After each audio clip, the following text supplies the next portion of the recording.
a market like silver that is so massively rehypothecated at the upper levels, meaning the same contract is sold over and over and over and over again, creating a real problem. Remember, the market cap of silver is the size of a pinhead, and you throw a bunch of money at it, and it doesn't just go up, it explodes higher. This is what they've been trying to hold back. And I think that the big money across the globe understands this. I think they understand that this is a rush to a quiet rush to accumulate the resources. In today's news recap, gold hits two-week high as weak U.S. data boosts rate cut expectations. Gold prices rose 2%, hitting their highest level in 2 weeks as weak U.S. economic data bolstered expectations for a Federal Reserve rate cut next month, while a softer dollar lent further support to bullion. There are concerns regarding the U.S. economy because of the weak data, and the main focus remains on the dollar index, said Jigar Trivedi, senior research analyst at Reliance Securities, adding that safe haven buying has also increased due to persisting trade war and geopolitical tensions aiding bullion. Data last week showed the U.S. economy shed jobs in October with losses in the government and retail sectors, while businesses cutting costs and adopting artificial intelligence contributed to a surge in announced layoffs. Additionally, U.S. consumer sentiment fell to its lowest level in nearly 3.5 years in early November, weighed by worries over the economic fallout from the longest ever government shutdown, according to a survey released on Friday. Meanwhile, the U.S. Senate advanced a measure on Sunday to reopen the federal government and end the 40-day shutdown that sidelined federal workers. White House economic advisor Kevin Hassett warned in an interview aired on Sunday that U.S. economic growth in the fourth quarter could turn negative if the shutdown persists. Some of the froth has been blown off in a much-needed correction, Rona O'Connell, an analyst at StoneX, said in a note. Now we'll show you the best clips of the latest interview, but first, smash the subscribe button, hype the video, and check goldsilverstacks.com to get the Stacker's Handbook, the ultimate guide to trade the gold-silver ratio and stack efficiently without relying on market commentators. Link in the pinned comment. Let's get back into the episode. Major dealers or those smaller dealers would consolidate, in my opinion, because the cost of maintaining an inventory is becoming exponentially more expensive. And with that, you have insurance and shipping and all of the things involved. It's expensive. It's much more expensive than it was to hedge a position at higher levels, takes away some of that risk. But most of the smaller coin companies or local coin shops don't hedge their exposure. So, it's a big deal. You have a large inventory of silver, and the volatility that we've seen where it can fall, 15, 20% in a short period of time. That's enough to really scare a lot of these coin shops out of business. I think it's an interesting thought experiment, but my guess is the higher the price of metals go. I mean, look at gold. A tube of gold eagles now is well north of $80,000. And so how much gold can you really have as a local coin shop, not only from a standpoint of maintaining an inventory, you better have millions of dollars to use, but insurance and shipping and all of that stuff, it's becoming a lot harder. When gold was $1,000 an ounce, I remember my father-in-law sending me a text message, "Congratulations, so gold's finally over $1,000." Well, back then, it wasn't too long ago. A tube of gold eagles is just over 20,000. It's gone up 4 times, and that's just one tube. So you want to have 500 ounces of gold in stock as a local coin shop? I mean, how much money do you have? And then you add silver and platinum and the cost of insurance and whatnot. It's a tough deal, I think. The higher it goes, the fewer the choices, if I had to guess, you'll find. We still don't put more than $150,000 of product in a particular package. You try to ship it by registered mail, the most they'll give you is $50,000. So if you can only do $50,000 by registered mail, you're not even doing a tube of gold eagles. And, that's challenging. the costs are getting more expensive. You look at companies like FedEx; their costs are going up. It's tough, so prices will go up. Insurance will go up. It's real for sure. So again, this further would, I think, push towards consolidation into the larger companies who have the wherewithal to do it. That's not great for the consumer, but it's just the reality of the cost of doing business, and it's increasing dramatically. If it continues down this path, yeah, it would be very interesting if you saw triple-digit silver, where you're talking $50,000 for a monster box. Yeah, it's getting tough, but triple digit silver really isn't that crazy anymore. Keith Neumeyer was the first one to talk about it, and when you look at the fundamentals behind it, it's not that outlandish to say that. It's not sexy. It's not. It's dimes, quarters, and half dollars minted prior to 65. But where I say it's the best value, if you can do anything at or near spot, which junk silver is, or maybe a little over, but not much, you're buying something that is the best value with no opportunity cost, with no added premium attached. And you put that in reference or measure it against where it's been in the past. During the pandemic, because of its utility and its divisibility, the premiums were second only to American Eagles. And the U.S. Mint has been the model of inefficiency for a long time. And I asked people to listen to Bixweir's interview with Jack. What's Jack's last name? I forgot Jack's last name. It'll come to me in a moment. But Jack Sermon.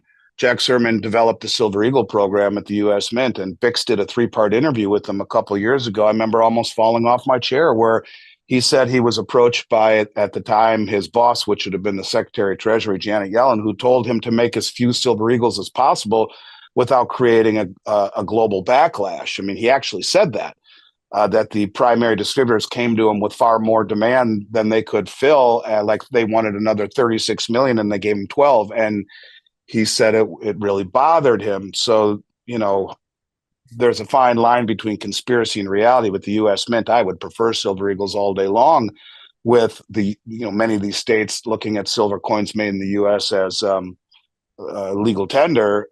But the premiums on Silver Eagles, on gold buffaloes, are crazy right now. And moving in that direction again. The fact that junk silver hasn't followed it the way that it did during the pandemic is testament to the fact that things aren't breaking apart for everyone to notice.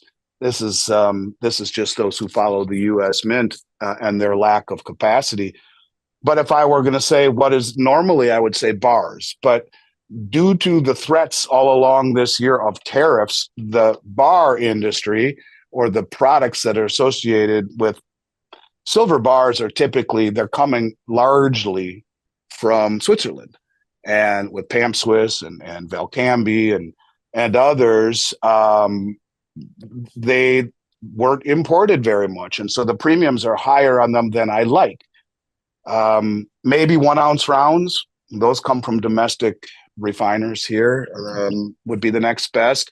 Or maybe even there are some coins like the 2026 Silver Kangaroo that we have in stock, or some of the other coins that are not American Eagles, but are of the other 6 major mints, the Krugerrands, the Britannias, the Philharmonics. They're right there. And because the bar market is inflated, I skip it. So it would either be junk silver, 1 ounce rounds, or coins from probably not even the Maple Leaf, which is getting inflated again. It would be South Africa, Australia, UK.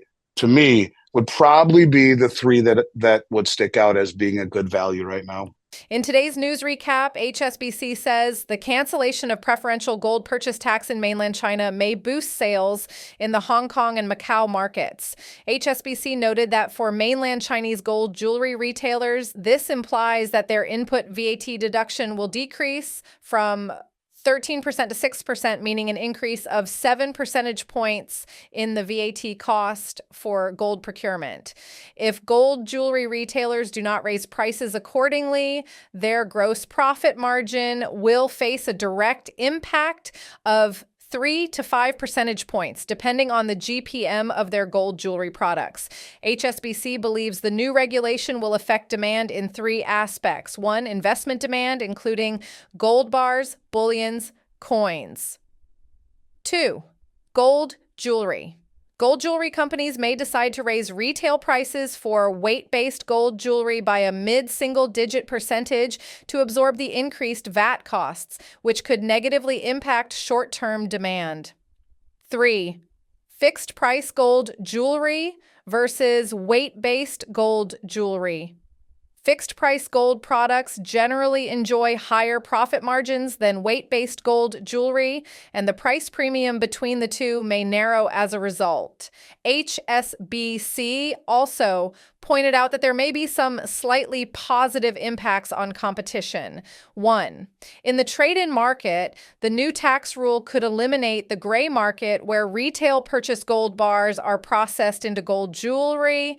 HSBC stated that the impact of the new regulations on gold jewelry trade-in business is still being assessed.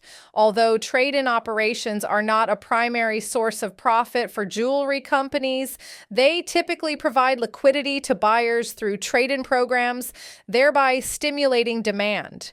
Moreover, the specific impact of the new tax rules on costs across various segments of the value chain, from the Shanghai Gold Exchange to intermediaries to gold jewelry brands, remains unclear and is currently under evaluation. Some of the froth has been blown off in a much-needed correction, Rona O'Connell, an analyst at StoneX, said in a note. Now we'll show you the best clips of the latest interview, but first, smash the subscribe button, hype the video, and check goldsilverstacks.com to get the Stacker's Handbook, the ultimate guide to trade the gold-silver ratio and stack efficiently without relying on market commentators. Link in the pinned comment. Let's get back into the episode. Hey. Because of this, and because the move to classify silver as a resource of national interest, that's China, you know, and then you add the U.S. putting it on the critical mineral list, which means they too can curtail exports. The president can do it without congressional order. And then you look at the essential role of silver in solar panels, electric vehicles, semiconductors, defense, you name it.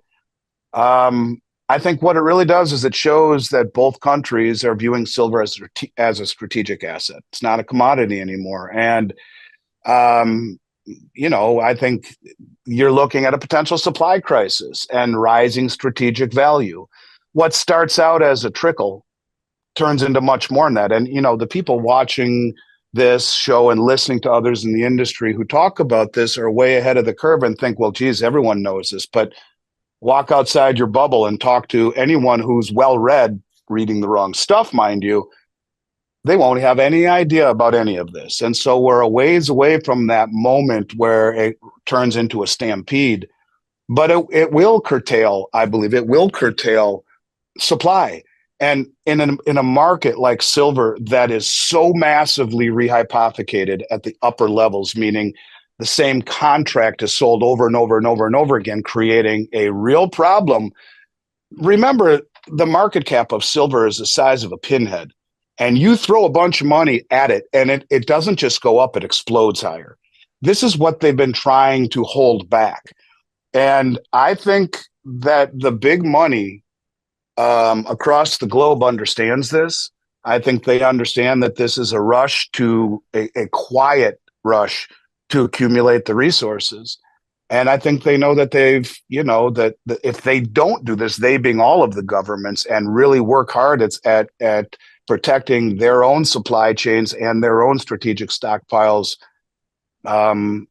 you know, silver is a necessary element. It's necessary in moving energy. It's necessary in moving civilizations. As dramatic as that sounds, there is no element on the planet that conducts heat and electricity better than silver. You know, people say copper. Copper's too slow.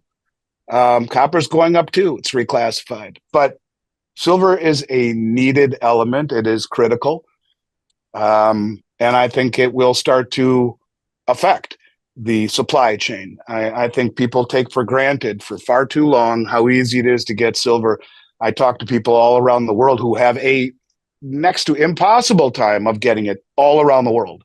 I get emails every day saying it's impossible to find silver, impossible to find silver. So it's been something we've taken for granted here in the U.S. I could see that rapidly changing if all of the governments start to say, "Hey, we better get into a protectionism type of mode and not sell this to the United States and to North America. Let's take care of our own first." And you could argue that's what the U.S. is doing right now. Right. Yeah, and then What do you think of today's show? Is a long consolidation already happening, or is this just a healthy pullback in a mega rally that still has legs to surprise everyone and their mother? Post in the comment section down below your action plan for November and share with the stackers your price prediction for the end of the year. Now watch this video right here because it's a perfect fit for you, and I'll see you on the other side.